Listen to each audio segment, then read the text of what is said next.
Hello friends, আমি চলে এসেছি একটা নতুন ভিডিও নিয়ে। আমার নিমন্ত্রণ বাড়ি ছিল কিছুদিন আগে, তো সেটারই আজ একটা ছোট্ট ব্লগ দিচ্ছি।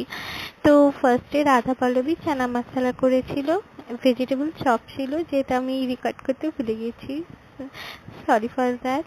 তারপরে দিয়েছিল একে একে ফ্রাইড রাইস আর মিক্স ভেজ। ফ্রাইড রাইসটা অনেকটাই ঝুরঝুরে ছিল, মিক্স ভেজটাও খুব ভালোই ছিল। তারপর দিয়েছিল চিলি পনিরটাও খুব সুন্দর ছিল, কিন্তু আমার মনে হচ্ছে কালারটা একটু বেশি পড়েছিল। তো ওভারঅল খাবারটা ভালো ছিল। এটা একটু ভেজিটেরিয়ান ছিল, মানে ভেজ ছিল অ্যাকচুয়ালি। তারপরে দিয়েছিল আমাদের কি রসগোল্লা, পান্তুয়া, চাটনি আমি নিইনি, পাঁপড়। বাকি ওভারঅল সবকিছু ভালোই ছিল। তোমরা একে একে দেখে নেবে, আমি এখানে মেনু কার্ডটা লাস্টে দিয়ে দিয়েছি, তোমরা চাইলে দেখে নিতে পারো। এটা আমার ফার্স্ট, তাই আমি জানি না কিভাবে কি গুছিয়ে বলবো না বলবো, কিন্তু থ্যাংক ইউ ফর ওয়াচিং।